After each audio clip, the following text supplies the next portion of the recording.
GCSE English Language, Paper 2, Snow.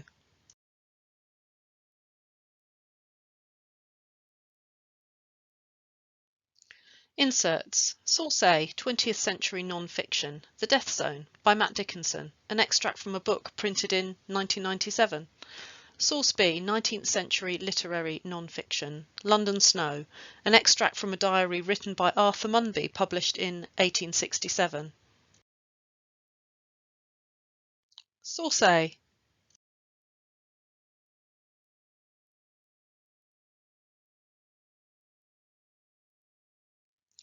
British climber Matt Dickinson, together with his team, is attempting to scale Mount Everest.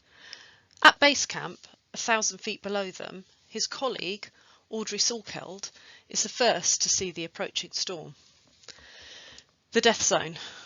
At 5,360 metres, base camp is a cheerless place at the best of times. But once the sun has dipped beneath the surrounding ridges, it is like living in a freezer.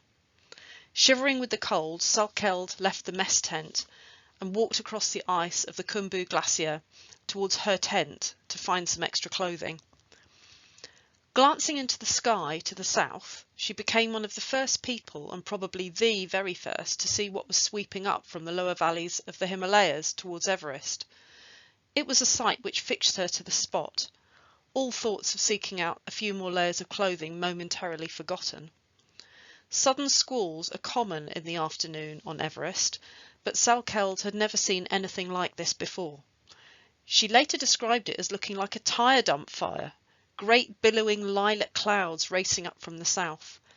She called out other members of the team from our tents, and they stood watching in awe as the apocalyptic vision crept silently and swiftly towards them. At speeds touching 80 to 100 kilometres an hour, the storm whipped into the camp just minutes later, plunging the temperature down by 10 to 15 degrees in as many seconds, ripping into the tents in a blinding fury of driving snow. The storm swept up the southern flanks of Everest, engulfing the ice-clad slopes effortlessly in a swirling mantle of hurricane-force winds. Within minutes it had the northern side in its grip, and then it rose to take the summit. The mightiest mountain in the world disappeared from view as the storm took control.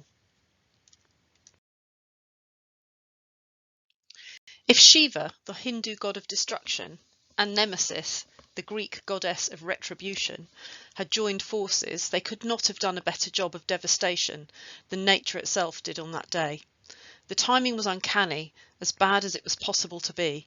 If the storm had struck in winter, then no one would have been hurt, but as chance would have it, the tempest arrived on the busiest day of the Everest calendar, right in the middle of the pre-monsoon climbing season. Our expedition, a British attempt on the north face via the northeast ridge, was at Camp 3 when the storm thundered in. We immediately knew that this was something far more dangerous than any other storm that had hit us in the 8 weeks we'd been there.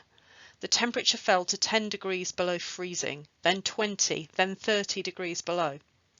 The wind became a constant bullying force, pulling guy ropes from the glacier ice, tumbling fully laden equipment barrels into crevasses, and demolishing our canvas mess tent with frightening ease.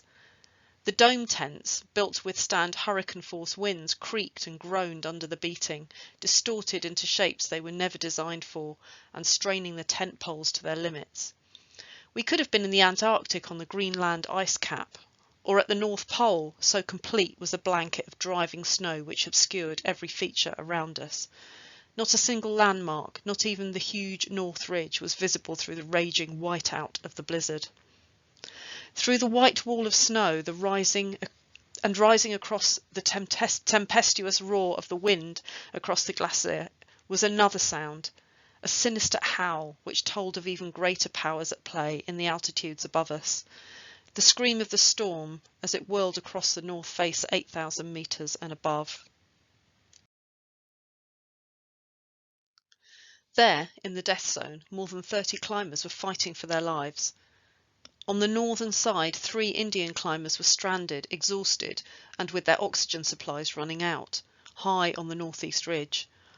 On the southern side, 2 commercial expeditions were strung out between the South Col and the summit. The night that faced them was a night from hell. By the end of the following day, the 3 Indian climbers on the north side and 5 of the climbers on the south were dead. The total of 8 fatalities made this the greatest loss of life in any 24-hour period on the peak. Source B.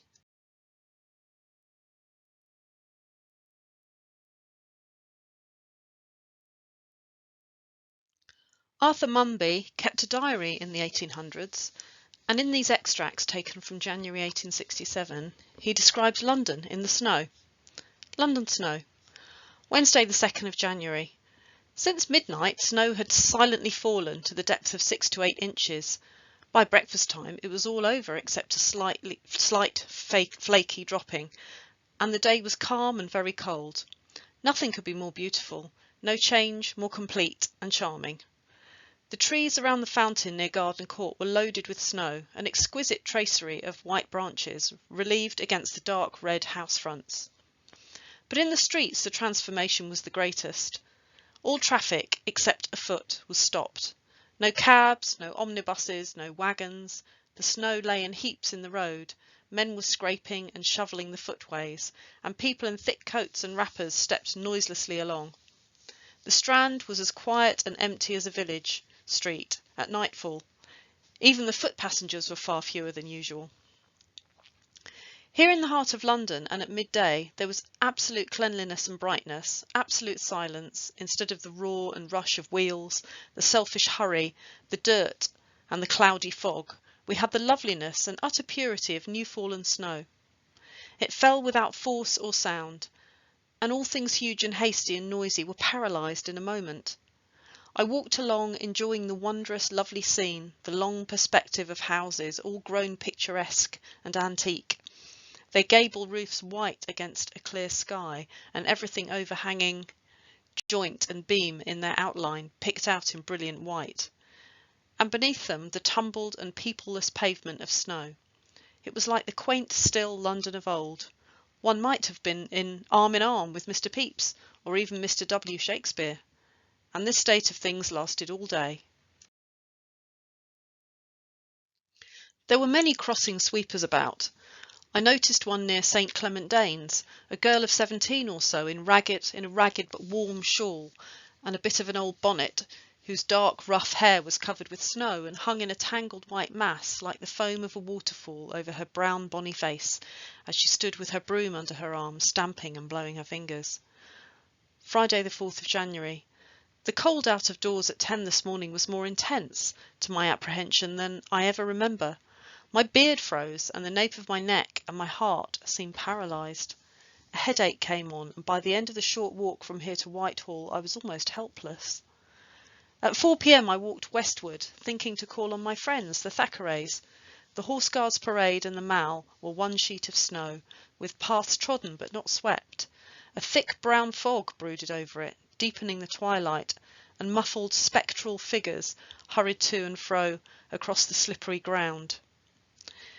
In Victoria Street a girl begged of me, a ragged tall girl of 19, by name Caroline Randall, by trade an ironer, who has no home, who slept last night on a step in a sheltered corner and felt cold as a frog, she said. Questions. Section A, reading. Answer all questions in this section. You're advised to spend about 45 minutes on this section. Read again source A from lines 1 to 12. Choose 4 statements below which are true. Shade the circles in the boxes of the ones you think are true. Choose a maximum of 4 statements. If you make an error, cross out the whole box. If you change your mind and require a statement that's been crossed out, then draw a circle round the box. 4 marks. Make sure you follow instructions, as these questions are marked by a machine.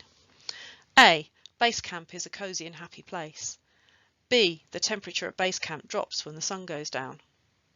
C. Salkeld was so cold that she needed to put on more clothes. D. The storm had hit Everest from the north. E. Salkeld was excited at the sight of the storm. F. Salkeld had often seen storms like this on Everest. G. They watched as the storm got closer to them. H. The approaching storm looked like something from the end of the world.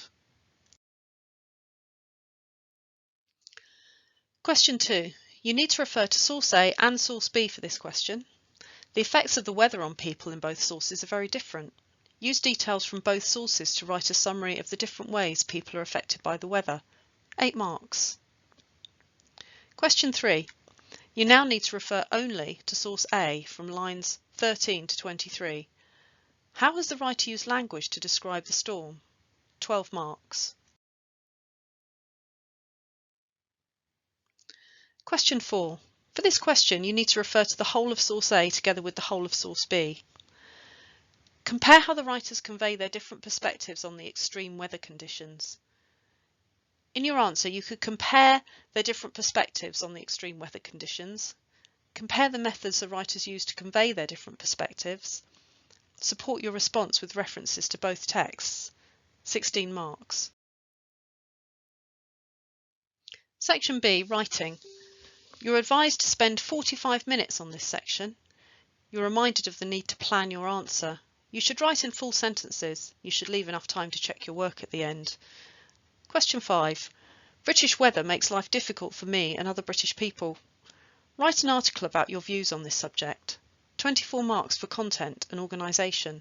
16 marks for technical accuracy. 40 marks.